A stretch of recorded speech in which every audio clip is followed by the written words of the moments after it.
welcome back to Detection Dispatch, the show where we get some real people in the space to actually talk, some shop with me, and with, in our case today, each other. If you've been here for a while, you know today's first guest, Dennis Chow, has been on the show before talking about automating security engineering or automating detection engineering, basically building, treating detections like the software CI/CD process. And today he's back with a little bit of a different angle, and he brought his co-author who's been on the other side of the fence, our friends over on the red team side. So welcome, Dennis. Welcome to the show, Michael. No, welcome back, Dennis. Welcome to the show, Michael, co-authors of Evasion Engineering, Building Custom Red Team Tools for the Modern Defenses.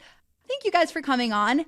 Hello again. How are you both? We could do a bit of a popcorn intro, and then and we can get right into it. Cool.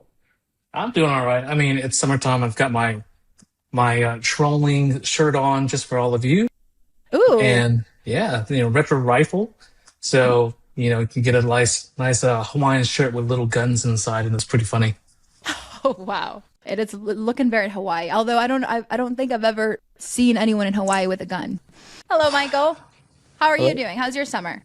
I'm doing pretty well. Summer's going good. Some family trips already, so that's a good thing. And just trying to get back into swinging things. We just got back from vacation, so. Ooh, where'd you go? We go down to, here it's Ocean City, New Jersey, so it's a local beach here. Spend a week down there with family each year, so it's been pretty good. Now just getting back into swinging things with work and trying to catch up on stuff. Nice. And first of all, I think some congratulations are in order for you both. Congrats on co-authoring a book. Dennis, this is your second one, but Michael, is this your first book you've officially published? Yeah, it is. I gotta say, if it was anyone other than Dennis, I might not have done it. Oh, so it sounds like he got you to do it. Yeah, he reached out to me. I was like, hey, man, this is a great idea. And I never realized how much work goes into it, especially when you're writing about something that doesn't really exist yet out there. Like anyone could really write on a topic, like, for example, like how to configure a IPS IDS or how to configure Cobalt Strike. But when you're actually developing something out of the air that doesn't exist and how you try and circumvent stuff, it added a whole level of challenge in the whole writing style. Yeah, no, and I mean, it's perfect timing too. You pretty much hit it. There's not a lot out there on this purple aspect of it all. We're always trying to have the red and the blue team side really cross over and really build true adversary emulation type of defenses and detections. And I just don't see much out there. So I think you guys really hit the ground running and in the momentum as well. So of course I want to hear more about how you got into the space leading into the red team side. What was that journey like? Yeah, so I've been doing it for close to 20 years now. Kind of started off in the whole system admin side, did a little bit of the blue side for a bit when I worked for a company called Garnet, who was eventually bought up by VeriSign. So I got to experience work with those like Fortune 500 companies and seeing all those attack vectors coming in. It really made me think to myself, like, hey, I want to know how this is occurring. I kind of want to be able to do this. Seems pretty exciting. So I started pivoting at that point in time in my career. I started focusing more on the offensive security side, eventually getting to like the web pen testing, network pen testing. Then that cool word red teaming came about, and started pivoting over to that and really focusing myself on that side of the house, developing teams, programs, tooling, stuff like that. And that's been my passion now for the last few years. Awesome. Very awesome. And I'm trying to see where did you meet Dennis along the way? I think we originally met some weird way on the internet years ago. Oh, internet friends? Yeah. So not through gaming, not through your games? No, not really gaming. It wasn't AOL. What was it? It was I like, think it was IRC. I think we were like battling some sort of like rooting some bot or something together. And then yeah, we stepped on each other's toes. yeah, and just became one of those things like went from an internet thing, and then eventually, like years later, we worked together at KPMG. So it was like the first time I ever got to meet Dennis face to face, and my wife's like, "You're actually meeting Dennis after all these years?" I'm like, "Yeah." So that was kind of cool, and then we just stay in contact with each other. I took a trip to San Antonio about 2 years ago now. Oh yeah, I forgot about For that. some training, and my wife actually hung out with him during the week while I was in class. Oh, wow. So it was kind of cool being able to have the family meet each other too. after all these years. I love meeting internet friends. I did that from my gaming world, and then also from meeting like internet friends from LinkedIn and or even Reddit. I've been in a feed with with in DMs with someone on Reddit for like at least probably like 7 years. And I've never met with that. I've never met with her in person, but we're just sending each other feeds. But it is a beautiful thing, but it can also go very sideways as well. Like I met someone who we hit it off online, but then on person, I just could not stand. I could not stand her. Yeah, I think my first DEF CON trip ever, I tried to share a room with some people I met off of IRC. Yeah, That was a very scary and interesting decision on my part. You're So a I probably, brave man. yeah, for a that is while. brave. But the other one was just like the weirdest person ever. I remember locking my room at night to like make sure no one can get in while I was sleeping. Oh my Uh, gosh. Oh my God, I'm so sorry. yeah, so Okay, after that, I kind of started screening people. let's start screening and doing background checks and OSINT checks on them. Yeah. Yeah, Okay, Dennis, this one's for you specifically. I so last time we were talking about our alerts sucking and do your alerts suck and all of that. And I gotta say, has you obviously you've spent most of your career on the detection side and the automation side. Like what made you want to flip around and start thinking about the offensive side? Was it the alert sucking piece? A little bit, just a little bit. So, you know, uh, I don't know, Mike, I don't know, we've been knowing each other from the internet side, like at least 10, 12 years or something. probably more than that by now. Maybe, yeah, maybe more. So just like everyone else, you start in the interest of security by maybe doing script kiddie stuff and then eventually graduate to some sort of like junior pen testing like skill set. And so I kind of like wanted to go back to those roots and I like trolling the industry. So, why Mm. wouldn't anyone want to listen to a detection engineering director talk about red team tools? And I just kind of did it. I pinged Mike to say, hey, I'm using him as my guest and check. Is this still operable on the red team side? Is it really awesome? And then of course we continue this stuff. So that was part of the reason for this book. Yeah. Yeah, well, till this day, I will say that that episode, like, do your alerts suck? That's still one of my highest performing episodes, by the way. No. And you're right. People know you as, Dennis, the detection engineering director, right? And there's not a lot of, like you guys were saying, content out there, even on detection engineering alone. I think the first one was like Megan Rohde and Gary Katz. They wrote their like detection engineering. I don't remember Yeah. which. Like I forgot. it's like a lot of the elk and Yara type creations and stuff like that, right? Yeah. Yeah, no, I mean, talk about versatility. Like, we love to see it. I was not familiar with your game of being able to do both sides. It's almost like an ultimate flex is already knowing how to circumvent the detection that you just built. Yeah, I think also like we just love building tools on the offset side. I mean, Mike loves it. I love it. I think it's funny, when you try out your experiment for the first time, you don't see the alert on like Windows Defender or CrowdStrike, and you're like, yeah. And then you keep it to yourself for a little while, and then you're like, okay, do I burn this payload somewhere else? And then we thought about this for a little longer. We're like, maybe we need to like build things that are going to be resilient even if you burn part of it. Mhm. So that was also part of this book as well. Yeah.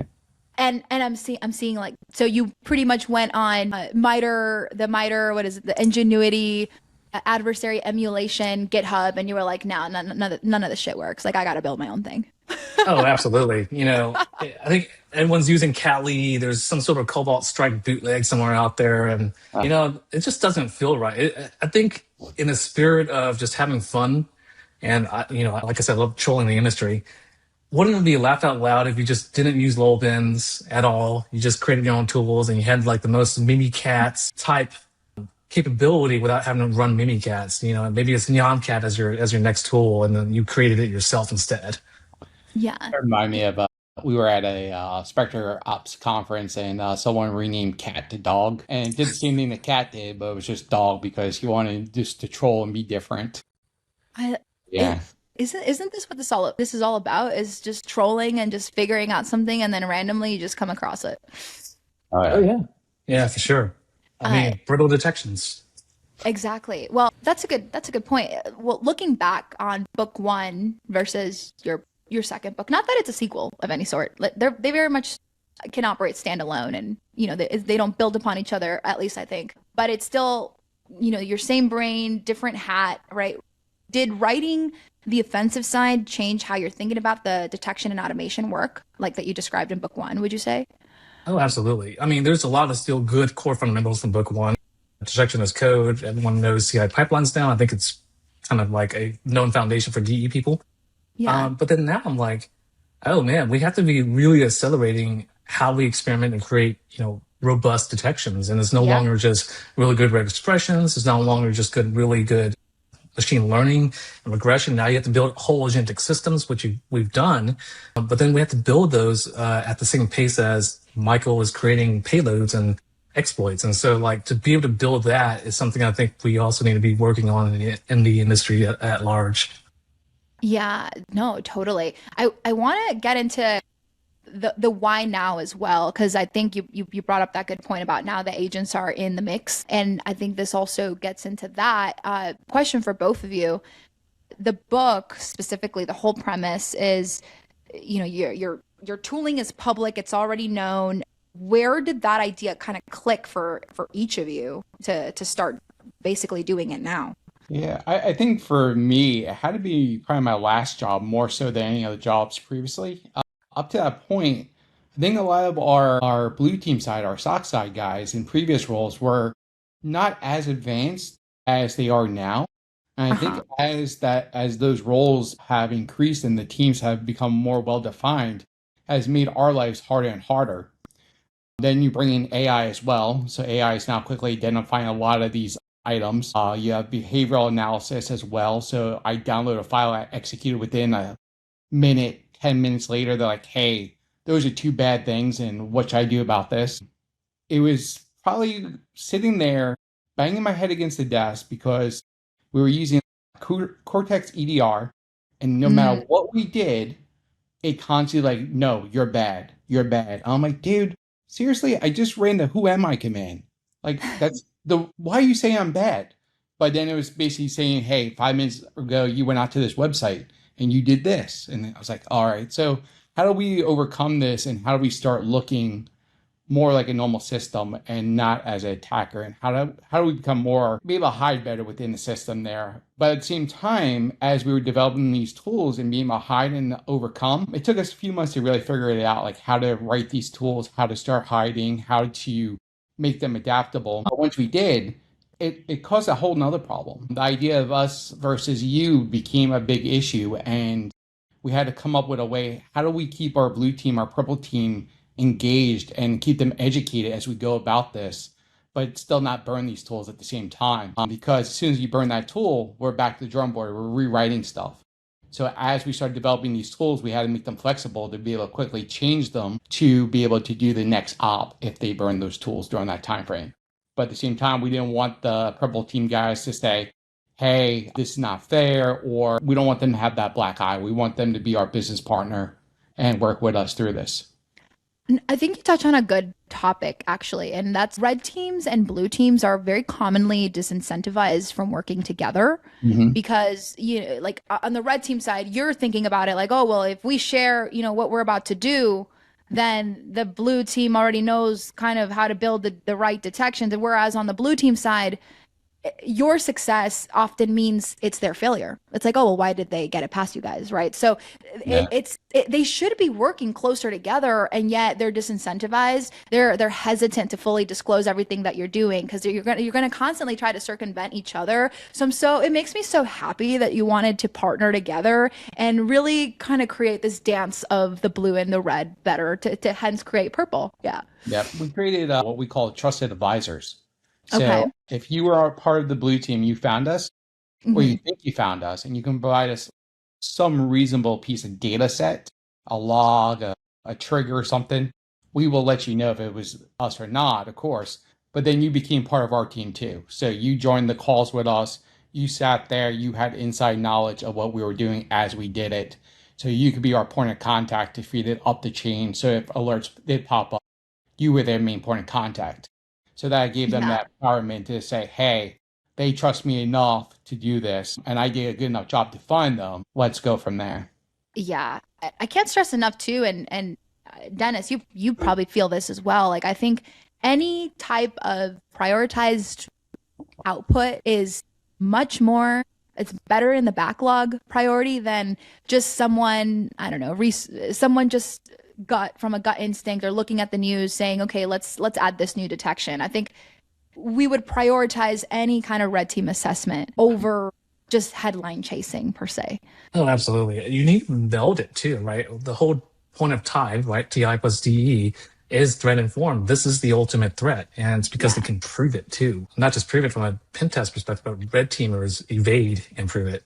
I think I'm going to touch on like Mike's point there, which is and your point as well, the incentivization of red and blue together. Some cloud providers have gone to shared fate. I think we've adopted the same thing over here at UK, where our incentives are aligned based on the total remediation and the understanding of that remediation as a collective. So we're not punished because Mike found something that bypassed us, or Dennis was able to stop Mike in this one instance. These are operational KPIs, but they're indicators, not root causes for anything else. And so we will look at shared fate instead, adopting that cloud model instead for that. I think for us, this book was also about just accelerating. So as Mike mentions, like education, partnering and whatnot, I feel like we had the culture already, but we needed to upskill quite a bit. As we built agentic SOC from our last episodes, what else do your SOC analysts do? And so you have to upskill them for like the solid year and some change to get to these new sets of foundations and tech stacks. And so to challenge them further, build the CTFs and continuously learn, Evasion Engineering was really our key to make sure that they really knew their stuff and detection engineering knew their stuff. So that's why we also kind of chose like the purple-ish path as well. I love that. You're constantly, every time I hear you, you're constantly upskilling your people. Like that just shows, how great of a leader that you are. I do want to touch too on the moment when you realize like that those off-the-shelf frameworks that the red teamers you constantly make there is a lot of I would say adversary emulation GitHub repos out there. Like what would you say is what's that mistake that you constantly see them making when trying to model after real life threats? Because not everything is going to be to the T exactly how it's going to be in the real world, right? With these GitHub repos. So would you say that you're building something that's more realistic to what a real threat behavior would be? Like tell us a little bit more about like what you wanted to go fix, like that the off the shelf shit wasn't doing. The first swag at it, and I'll do it from like reverse from the purple bluish side. Yeah. When we see people doing that, especially that's how you get caught in the pen test world. We see the red teamers getting lazy and they'll like not modify or do something and they'll like run it through their agentic harness, like Claude Code or something. And they're like, okay, let's see how far we can get. Well, you're not red teaming at this point. You're pen testing. And so they just kind of blast it all out and it's just AI slop testing at this point. And so that's one major mistake that we see people doing now, at least on my side. And then they don't use AI to actually help them make informed decisions based on threat intel. And so they just take things off the news and go, this sounds like a good vulnerability pairing. Let's go for it. And then they rush into it. And so instead of taking their time and expiring the computational power issues of the detection engineering teams, they're trying to get as fast as possible at the biggest thing as possible. And they're not focusing on those foundations needed to actually evade anything. So that's what I'm saying. I don't know about you, Mike. Yeah, I think one of the big things there is you mentioned about the AI stuff. I feel in the red team side, the offensive side of the house, we had like handcuffs on us for a while now, right? And I think in the last year, maybe year and a half, that's really come off on the offensive side because there's been a lot of concern about putting client data into any type of AI tooling to find vulnerabilities or address vulnerabilities, where you guys are taking logs and stuff like that and then using that to help you guys with signature detections, which I think was a little more okay with companies at the time. We're starting to see those handcuffs to come off in our field. Nice. We're starting to be able to take a lot more advantage of that.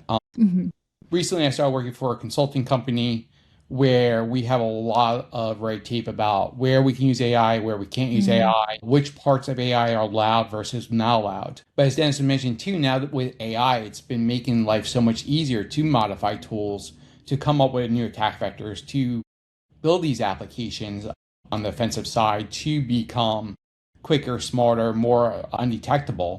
So it's definitely greatly enhanced our capabilities. But to give a good example, you were mentioning about taking stuff from GitHub repos and stuff like that. One of the good examples I noticed was we went undetected on this campaign for a good 6 months. And I was Uh-huh. like, why haven't they found us? And like, we're basically tunneling our traffic through a VPN that was publicly available at the time. And we're just going and going. I was like, man, this should be throwing up a red flag, right? We're in a 10 dot network. We're sending 192 traffic out to the internet, and no one's seen any concern yet on this. And one day, one of the team members came back to me on the purple side, said, hey, we're seeing a Kali header inside this packet. And we did all this invasion just for that Kali header not to be modified in that hostname string to give us away. And I'm like, how, like, where did you come apart that little piece? And it's just basically taking that off the shelf tool and not modifying it that led to our detection. So I think when you're building your own tool sets and you're really understanding what you're doing, that's where it's allowing you to really think outside that box and circumvent a lot of these controls, Mm. because a lot of the controls are looking for known signatures, known hashes, known actions, where it takes that special SOC analyst there to say, hey, this may not be bad, but when I'm digging into this, I'm noticing something a little bit out of the norm, and they can start digging a little bit further. And I think that's where that human side is probably always going to outweigh the AI side of the house. And I think that's where we have to kind of more understand it and use it as a tool versus have it replace people. But I yeah. agree. I also find that those off the shelf frameworks are not surviving out there because they're predominantly Windows based. And like Dennis mentioned earlier, like if you're bringing a much more modern cloud focus on how to circumvent cloud controls and valid accounts and credential access, now that identity's like the perimeter, right? Versus just your Windows interpreter, Cobalt Strike, the you know what we're used to. Yeah, And actually, Dennis challenged me when we were starting to write a lot of that code. He's like, hey, as you write this code, it has to work on all operating systems. yeah, Right? thank you for You that. Thank you know for how that. hard this is? On Mac OS with the ESF framework, I know.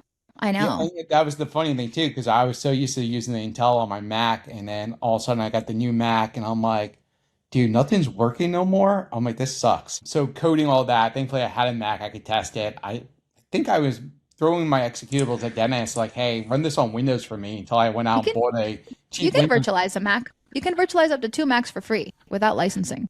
Nice. Yeah.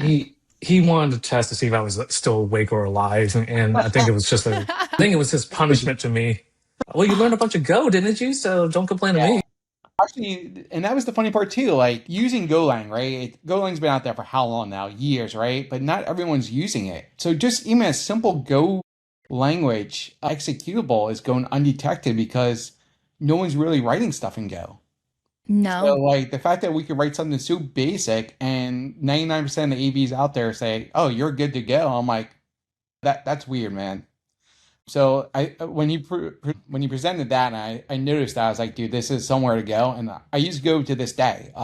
Love. All the additional tools I've been writing and that I've been posting out to my GitHub all been Go based, because very little modification to go undetected by a lot of the EDRs and AVs out there.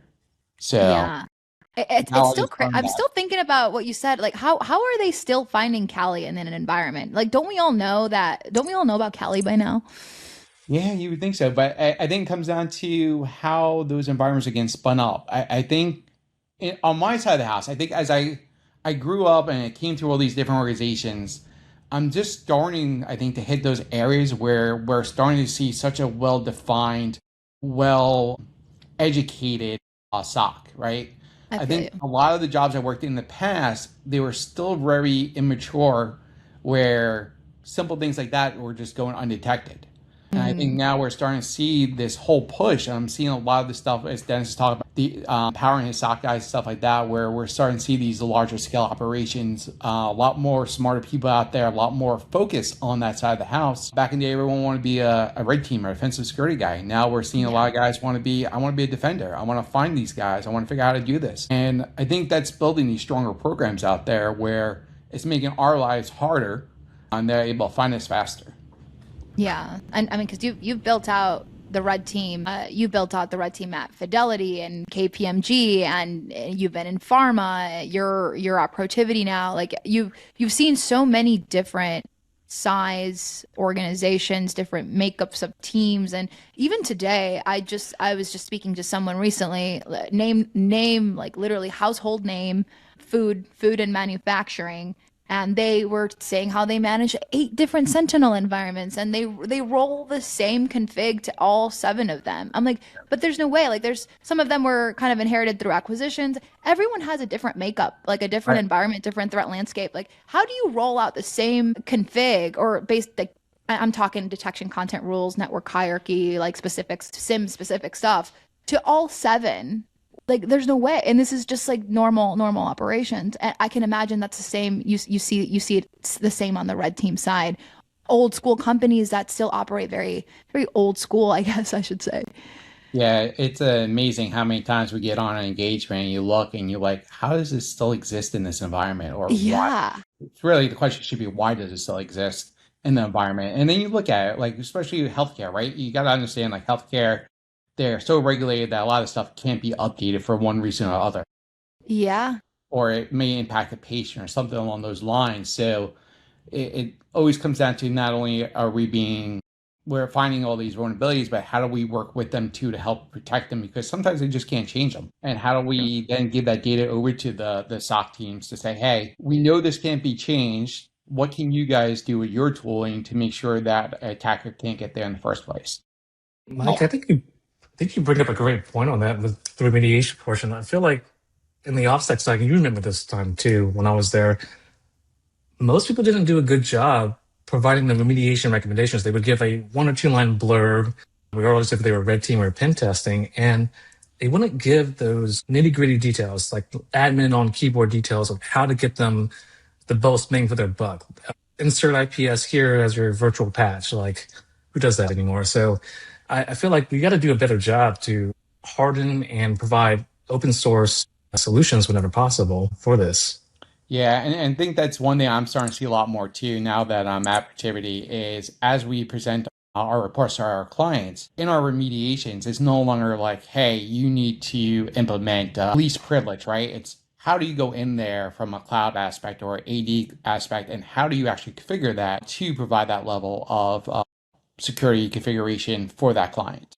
So we're starting to see that become more of a norm versus more of a norm these days than what it used to be in the past for the level of details. Totally. Dennis, your video cut. Let me rejoin. I think the Mac tried to update itself, so maybe Mike got into my system and didn't tell me. Mike, was that you? I figured he was playing with his kid or something. Damn, talk about headless operations, because I didn't even see you typing. I sent it to him on my phone. That's another big topic. I'm trying to connect my Telegram to my Mac Mini, to my OpenClaw, and I'm getting a bunch of detections firing saying like nothing should be connecting to Telegram, and which I understand, but not unless you're prompting. Yeah. Nice. We're about to do a huge AI test for chat coming up in our next cycle, which is going to be pretty interesting. So it's going to be the first time we're really doing a lot of AI-based testing. So it's going to be interesting how that works and try and tie Atlas into it and everything else. So I hope something cool comes out from that testing, like at least tooling-wise when we're done. Well, selfishly, Michael, so I'm working on a detection right now that I haven't really gotten it to a good tuning performance. So it's basically this. It's subsequent access to the credential stores within a short amount of time, which is I'm trying to model info stealers on my Mac. But that's also what Claude is doing, because Claude is accessing my credential stores in a very short succession, and it's getting really tripped up by not knowing if it's Claude versus if it's an info stealer. Yeah, how would you go about that? I have no idea. I think if I was writing a tool around it, like at least for the testing, that defeats the whole purpose at that point. I am not sure. It's good. It's really good. It's a good. So, one of the things we've been doing in our tooling, like to help the SOC side of the house too, to quickly determine if it's us or not, is we've been putting hidden signatures or hash in our tool, so they're able to detect if it's us or definitely confirm it's us. And in the unlikelihood that we're both on the same machine, like a true attacker versus us, that you could tell who did what. Yeah. We've been trying to hide some hashes in our tools to do that. So I would double check to see if maybe Claude has some type of hash or some type of signature that may be leaking to see that, to separate the two. But yeah, I am It's not got sure. it's I will say it's been a fucking wild ride trying to extrapolate rules out of the Claude Hotel code versus Claude Hotel cowork feed.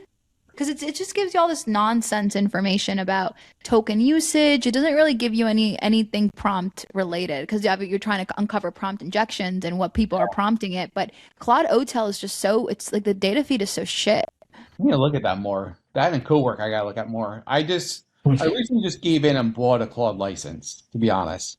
Oh, I got oh yeah. tired, and I don't know why I didn't do it sooner. I kept asking myself, is it worth the money? Because I would hit the threshold and I would wait an hour. It's worth the money. I'm telling you now, it's worth the money. No, ever since I paid for it, and like my wife now, she's like, "You paid for it?" I was like, "Yeah." I was like, "It's checking my emails, it's cleaning this, it's doing that." She's like, "Maybe You I you should will get never look back. You will never look back from it now. Like your life is yeah, much better now. Yeah. yeah." Yeah. Pay for the Gemini now too, because my storage to 2 terabytes plus get have Gemini access as well. So it's like, Premium. You don't want to get me started on Claude, Claude Code, Obsidian, Notion, like my setup there. It's wild. nice. Oh man. If you're doing Gemini, get their developer premium, get skill boost with it and Gemini Plus with that. So you get all in one as developer plus the invites to their like different trainings and stuff like that. Nice. Well, we broke the rule of non salesy products on the podcast, and here we are Awesome. That's my evangelizing fault. I mean, Gemini. you Shout were out here talking Anton. about you were talking about OTel, talking mess about that. We use it for our telemetry to actually look at runtime security of agentic. How else are we going to catch a mic, injecting and slow injecting our RAG system? Actually, there was just a LinkedIn post the other day, or maybe it was this morning. Claude going from a GitHub repo set up to a reverse shell in like Huh. 5 prompts. I got to Oh see if I can wow. find that feed again this morning. But I was like, what? So it's like he prompts Claude to create his GitHub, and then Claude reads a DNS packet or something and executes the values that are in it, and then it runs the back door. I'm like, where? Half the time I'm reading these things, I'm like, where did people even think about doing this in the first place? Which then I question myself, like, am I even skilled enough to be in this field? Like when these guys are thinking about this, I'm like, Well, GitHub is on a really fine line right now. Like yeah, right, with exposing some of their internal or some private repositories, but also they just have not really been all that good of sharing of like the actual permissions and sharing and what people are doing with their authentication and access basically. I know that Julie Agnes has written a lot about this, and she's even like in talks with like the GitHub support on this, trying to push for this a request for enhancement. But it's true. Another thing too is I just can't imagine all the vibe coded projects out there that are living on GitHub, like how GitHub IO, how you can make some HTML sites public now without any kind of access token or anything. Like you can just literally make a GitHub public. And the amount of vibe coded projects out there that have so many holes and vulnerabilities is wow, like can't imagine. well, it reminds me of the old days of like those what was it, Planet Source Code and stuff, or any of those like ask sites, like, hey, I need help writing this SQL PHP page, and everyone Yeah. shares the same bad code, so everyone's copy and pasting the bad code, populating across all their applications. I It's mean, it's kind of like the same thing, right? is it any different than Stack Overflow? And then Stack Overflow became the new Claude in this case. Yeah, yeah, that's why I was referring to it was Stack Overflow. I couldn't remember the name of the site, but yeah, I Yeah. feel like if you don't know what you're doing, like if you're just like basically just saying, yeah, allow Claude to do everything, you're like pip installing all these packets that you don't even know it just to get you to the final piece of it, right? Because you have the end goal in mind. Claude has been really great at taking an idea to production, great. But if they don't fundamentally understand all the recs, they're just accepting all this like brew install things that they don't know about. And and I don't know, like if you don't really know what all that entails, you should be building your vibe coded apps in something more secure, like a lovable or like what is the other one? Vercel or something like that. Like they handle the security for you as opposed to just Claude coding everything from start to finish. Yeah, I think but then they aren't these modern platforms that try to give those guardrails just agent as judge. So you have another LLM judging you based on another LLM's output. So it's like the whole recursive problem. Yeah, it's true. It's true. That's why I Uh, like Grok. They don't give a crap what you type. okay. If you want to know guardrails, go there. Wow. Why should blue teams care? So like think of this segment of the podcast as like the purple team pitch. Why do we need to still pitch purple team? They're still acting very siloed. So would you say that this book is technically shelved as a red team book? Like, is it more for the red team side or was it made more for the blue team angle? How can we make a case for why a detection engineer, which is a lot of this audience, should be reading it too? I'm going to take a huge whack at this. You you can't detect what you don't understand, and you certainly can't up your skill unless you're going beyond the Fisher Price my first regular expression of payloads and dirty word lists. Right? There's only so much compute you're going to reference over there, so you got to learn your data science. You got to learn scalable application security. You have to understand the compute horsepower that goes beyond what we're doing in these strategies in this book to make yourself a highly resilient detection engineer. Otherwise, you're just copy pasting from the MITRE ATT&CK framework, and that's just that's thumbs down there. Yeah. I think from our side of the house, from the offensive side of the house, it was very important for me to understand how the blue team operates, how you guys look for stuff, how your tooling works. I find myself a lot of times sitting there during debriefs or even during assessments, scratching my head like, hey, why isn't this running or what's going on? And then I would reach out to our counterparts and say, hey, what are you guys seeing here? Like, this is what this should be doing. Are you seeing any alerts or is this tripping somewhere? Can you help me troubleshoot what's going on, right? Like, I can do a TCP dump all day long and look for it, but if your tool is doing something to the packet or it's not even getting there in the first place because something else is blocking it, like, I need to understand that so I can better myself as well. So I think it's really important for organizations to realize we got to work together. And fortunately, I feel a lot of times it's what you said earlier, right? It's us versus them versus us. And I think that really falls on leadership too. Like the leadership needs to realize not to penalize one side or the other for how detections occur or how the right team get access, but celebrate as a whole, right? There's no blame at all throughout the process. Yeah. And then at the end, we all come together and do a full debrief, a full breakdown of what worked, what didn't work, how can we better it, and go from there. Yeah. No, it's true. And a follow-up for you, Michael, like for someone that's only ever run someone else's framework like Cobalt Strike and Metasploit, how can we manage their expectations before they take a crack at this book, would you say? So like people that have only ever used those tools, you're saying? Yeah. Yeah, exactly. So I think the biggest thing is moving away from the known hashes, right? The known detection signatures, because that's not going to exist as people start developing their own tools until it starts getting burned. I think the biggest thing is start to ask yourself why, or why do I see this, or why is that happening? And I think those who are really versed in like the admin side of the house, or those who have grown up through what I like to call the proper steps, right? Like you started off like help desk, you went to like the rite of passage, network. yeah. Like you work your way up to these type of roles, and you really understand what's going on. I think those are the people that's going to really still excel at this because they're going to be like, hey, I know this should be functioning this way. Yeah, I know they can this is connect the not dots. what should be happening. Why is that? And then I always say, like in our field, like it's easy. I can teach anyone how to hack, but if you don't have the mindset to do it, you're not going to succeed at it. And I think that falls the same for your side of the house, right? If I'm digging into an alert, I can teach you how to read Splunk. I can teach you how to run all these detection tools, but unless you have that will to say, hey, this doesn't look right, how do I go about digging into this? What else do I have at my disposal to figure out what's going on here?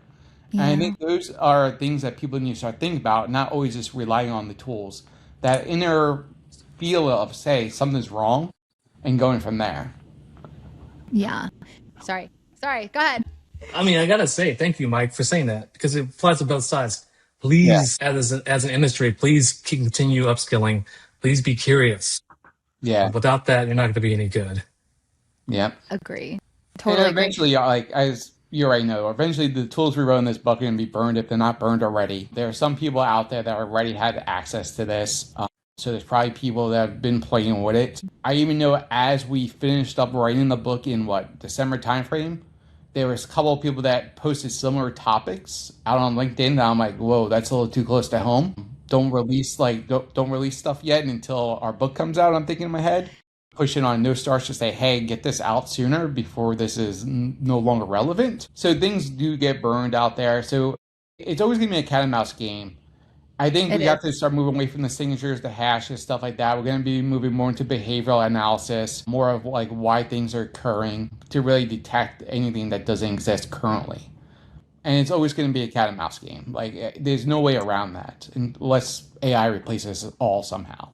It's a cat and mouse game, but it is much more impactful and better use of your time to model after a true, like a real exploit rather than just building a detection based off a report, a CTI report that may or may not have been written by a sim vendor and then just like hoping for the best. Like this is like a more of a resilient detection. I gotta ask, what was your favorite chapter? What was like the most fun about writing it? Do you guys each have like a different, I'm curious to see if like your favorite chapter was different than each other. I've got mine. I love low entropy encryption. It just gets past so many data exfil or signature based items. Even the outliers, it's just hilariously funny.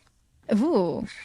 Yeah, I would say mine's probably around the hybrid packer because that was a real life scenario for us. It was that moment where we were like, hey, Cobalt's not doing what we needed to do, or VDEX, or the tooling we were using was constantly undetected, and be able to write that script to get our payload to actually execute and bypass that EDR. We were like, oh my God, this actually worked and it's actually usable and we're running. So I was like, yeah. So that really, no, I mean, that's something's not doing the job. You got to write it yourself. Like you got to write it yourself. Other than just keeping on researching maybe something similar that someone else has written out there. And that time you look for it, you could have just already written it. Well, yeah, we had Matt Burrow test this thoroughly because, Microsoft Red Team side. And all these tools that you see here, the methodologies that we do, are based on our battlefield items. So everything that we use was a method or a variation of that method in the actual Red Team ops. I love that. I love that so much. Well, question for you then. If you connect the dots for us, how does building like this evasive tool yourself, would that make you like, I want to hear in your own words, like how does that make you a better detection author versus just, how you were doing it before? I think it's because you have to figure out every piece of artifact that makes sense and what's economically viable at scale to figure out how you're going to detect this not just across one user, but in tens of thousands of users and resource objects. And so it really pushes you to understand every piece of the forensic chain that you create. And if you don't create something, then you don't instrument well. And so that pushes you to the next level, which is OS logs are not enough. Sysmon is not enough. You need runtime, you need an application. And so how do you economically figure out how to get those logs, or do you pull it? And so that really makes the detection engineer a much more resilient and robust person as opposed to, here's my regular expression signature, push the prod, we're good to go. Have you seen this, and this will hit home for you, Dennis, like, have you seen this have an impact on your precision and recall and false positive ratios? Because the more specific you're kind of building your tool, the more specific of a detection it is, and maybe it won't encapsulate a wider net of scenarios per se. Yeah, I think when you move from indicator to TTP, and Michael knows this very well as well, you let go of precision in terms of recall. And then what happens is you see a bunch of SOC analysts complain about so many alerts. Well, that's why you got to get to become a better detection engineer. What do you do with those alerts? Turn them into events, just like the old days. Yeah. Risk based on the analyst, composite detections, true correlation, not just, hey, I saw something and make an alert out of it. You have to make an actual attack chain happen. And so when we're using these types of tools, you get by a lot of default vendor policies and out of the box things, even as is, or even if you only took about 50% away from this book and made the other portion your own modification, it takes you a long way. And so we really, on the detection engineering side, we got to catch up. So build your own agents out there and use this book as maybe part of the RAG as you create net new things. I will say, in the macro level, the red team side is disproportionately resourced rather than the blue team side. There's been so much more investment in the AI side as well in the red team rather than us. I go think we're a little bit under resourced in that regard. So I'm really happy that we're leveling the playing field. What would you say is the a good starter pack to get started in this more adversary purple emulation side or game to your detection? Like you need probably like your Kali Linux VM, you need a Windows Server 2025, you probably need a Mac OS environment, a Windows 11 environment, and then just like going crazy, loading up all of your tools on there and just going crazy. I would say like if you want to keep it simpler, out of the box, what's it called? Game of AD or the Game of Thrones spinoff with Active Directory. I don't know if you've seen that virtual environment, but that mimics a lot of enterprise environments pretty well, and it Yeah. comes with a lot of vulnerabilities that if a tester wanted to jump in there, they can simulate a lot of the stuff that we do. And actually, doing a lot of parts of the writing the book, I had that spun up to run the payloads and stuff in the background to just see how it functioned within the environment. So I wasn't actually worrying about where the payload went when we were developing them. I will be Did you guys linking those in the show notes. Nice. Did you guys end up doing SBOM where you kind of had just-in-time infrastructure and application configuration as code when you spun up your playground or sandbox with this? Is that to me, Dennis? Yeah, that's to you. I'm just offering another point of view. That way we can like reduce resources further and have you guys faster to that. It also helps us on the detection side. So we're not spinning up like gobs of resources when you don't or you won't have anytime soon, let's say a Mac OS in your environment. Yeah, Yeah. so a lot of times now, like where I currently work, we have a guy that's on the team. He's amazing at automating environments for us. So like we have a whole selection form. We can go in there, quickly spin up whatever type of environment we need. So it's nice. So I guess in that sense, our tooling stuff is already pre-configured, and we just go in there, request it, and within like 5 minutes, we have whatever tool we need up and running. And then we copy whatever file we need to that machine, and we're up and running. Which is, I guess, also at the same time, we keep them until our assessment's over. So if we ever need stuff working with a client, we can provide them data set off that box. So we probably could give them like a forensics type image to look at. But this is what I mean. It's asymmetrically. What's I don't know what the right grammar is. Resource. Like I don't think on the blue team side, maybe Dennis, maybe your team is different because you probably make a fabulous case for it, but we don't always have like these unlimited resources, VPS, right? Virtual private servers to spin up and test at scale with unlimited Windows and 365 Mac OS licenses, and then testing them across many different versions of Mac OS, right? And testing and having it be reproducible, let alone fast. And it sucks because I wish in a perfect world we would have this unlimited clean testing environment where we have all these snapshots that we could, even if we break, we can just revert back to the latest snapshot and it has everything loaded and all of these versions to test it and build these resilient detections. I think that's you guys are better off than us on the blue team side. I've never had an unlimited supply of VPS money to do that. I don't know if that's the case. I think the red team side they have to go watch their budget too. I think it's fair now that we have cloud and Gen AI helping the blue team. So I think it was the great reset for a lot of the cases. I think the reason why it felt like that asymmetrical resource issue for so long is that red teams and pen testers at whole have to figure out how to be really resourceful with their stuff, and they're very at the minimum very good at writing reports and communicating, not so much when you looked at traditional SOC at the time. And so they never necessarily had to go and figure out how to do constraints. They bolted on a tool for many years. And now we're seeing that shift where they're building their own tools, they're experimenting with things, and they're bringing that knowledge back into things like detection as code. And it's easier now, right? GitHub runners with ephemeral minutes are, free for X amount of time. Cloud, even in the free tier, right, is pretty good. So I don't know. I think we're in a good reset stance now. We just have to shift that mentality instead of just saying, buy the latest and greatest awesome stuff, and then let's make massive compute for no reason. I think that excuse is out the window nowadays. Okay, and we're getting towards the end of the show with on a positive note. I like that. I'd like to do a little bit of a lightning round for between y'all both. So I'm just gonna like quickly go through kind of this or that, or and you just one by one tell me, just basically answer the questions. Okay, first one is one that you'd love to see operators retire for good. Till stop Right. using that. What I was gonna say. That was Yeah, my I knew it. actually. Like getting brainwaves to you and just stealing your ideas right there. Yeah, that was my favorite go-to tool back in the day, especially for downloading and circumventing like file like basically you're able to download files from anywhere with that thing because it was a trusted tool. And now as soon as you type anything cert util, even if it's a legit command, AV's like, no, you're not doing this. Damn. Trying to think of another good one. I don't know, like when you consider PowerShell element Yes. it's built in. Invoke the invoke web Yeah. expression. Oh Like yeah. Yeah, you know it's gonna get flagged as soon as you do it. yeah. And Let's move What on. about schedule task? I'm surprised this one's the one I always hear about. Schedule Actually, task. one of my favorites back in the day, what was it called? It was NFS or something. It was a simple flag. You were able to hide data within a text file, not in the file itself, but it was like overshadowing. the alternative data stream stuff. Yeah, Yeah. I I can't forgot remember. about that.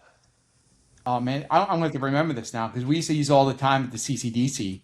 Hide our executable in that, and then basically copy the machine, and basically extract it out, and it would always go undetected.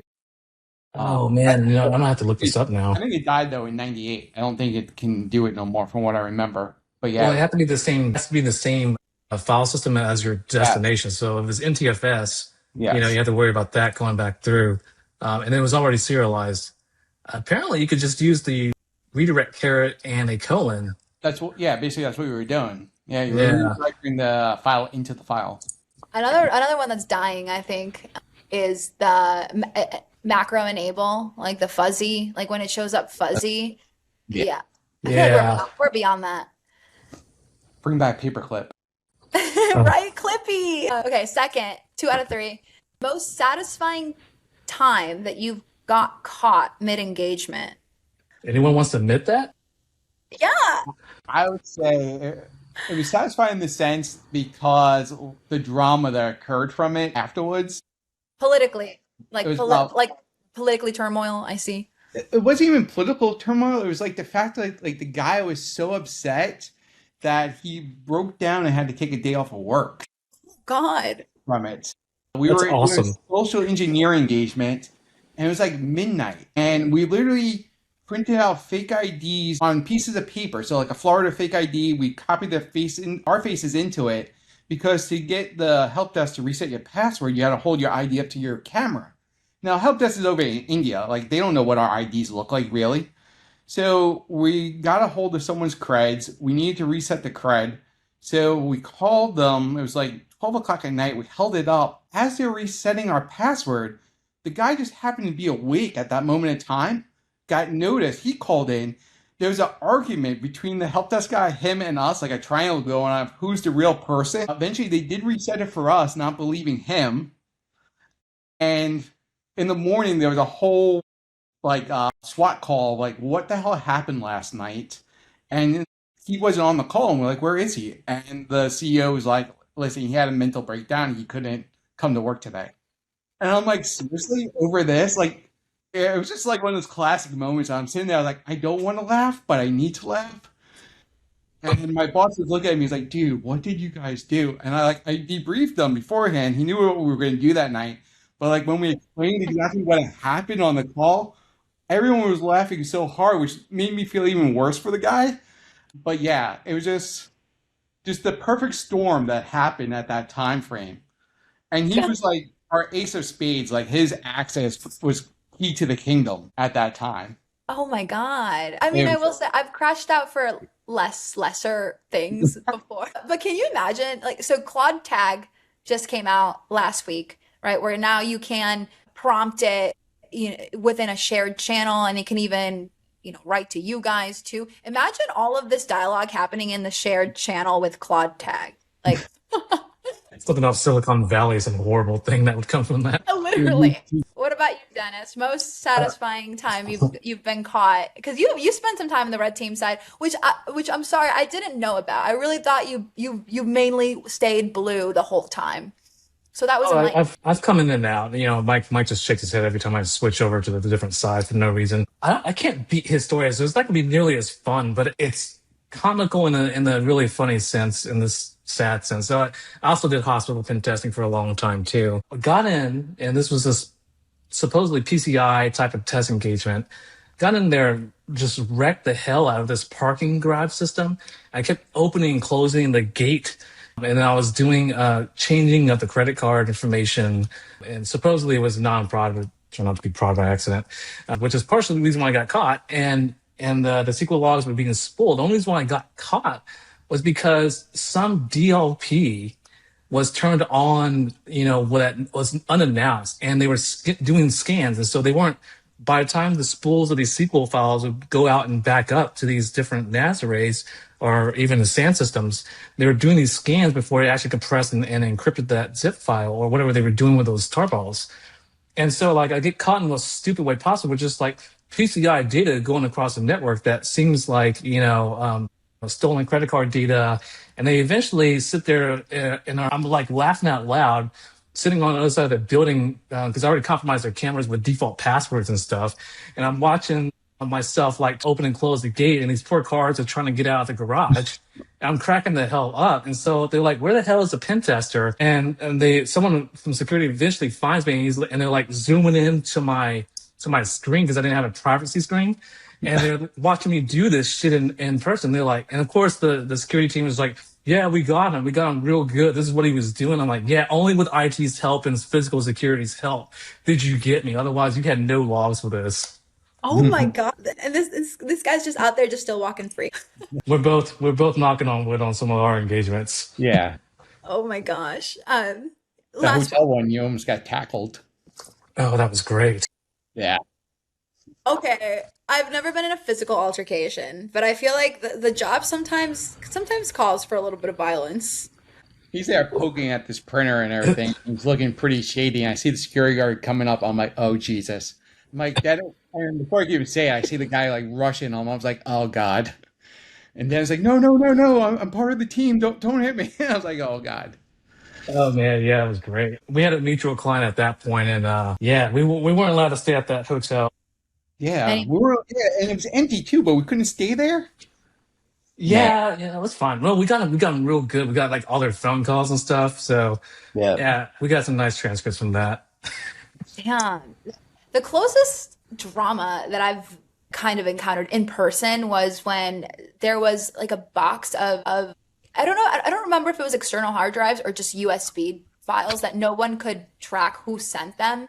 And for some reason, somebody brought them in. And then all of a sudden, like, I guess someone got caught wind of it and figured out they have no idea who it came from and it could actually have been malicious. All of a sudden, like 10 people show up trying to find it. They're asking everyone, people are running around the office trying to find this box. It was later found just like in the freaking mailroom still. It wasn't taken anywhere because it didn't say to anyone specifically. But yeah, they still don't know till this day who sent those USB drives.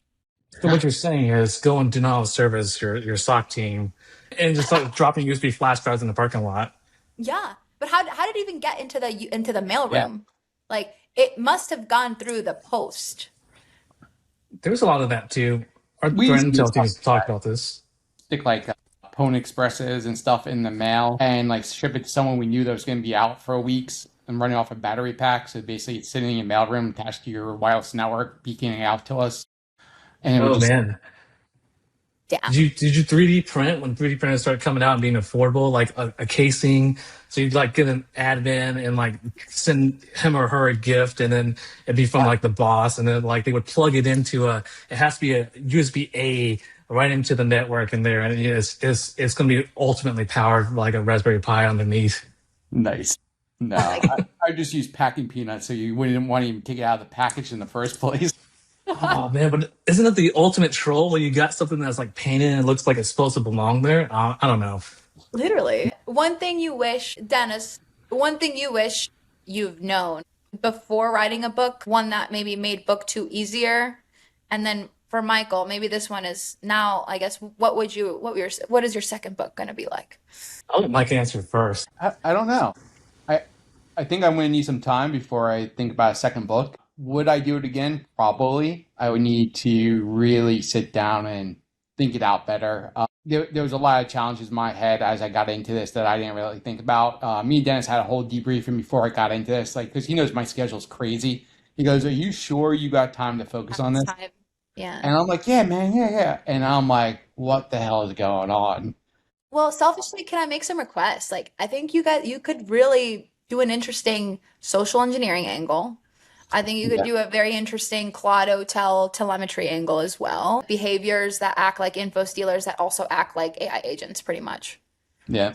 Yeah. Yeah, I think a that's a fun good. one, like a laughing one, like me and Dennis always joked about, like just war stories, like little blurbs, like short reads in a book of just war stories. You don't think that people are gonna know that it's them and they're gonna be really pissed off? I'm getting to the age now where, like, within the next 20 years, I should be able to retire. So it's like, maybe it's like when I go to retire, it's like that end all, just put it out there and walk away, mic drop and done. Oh man.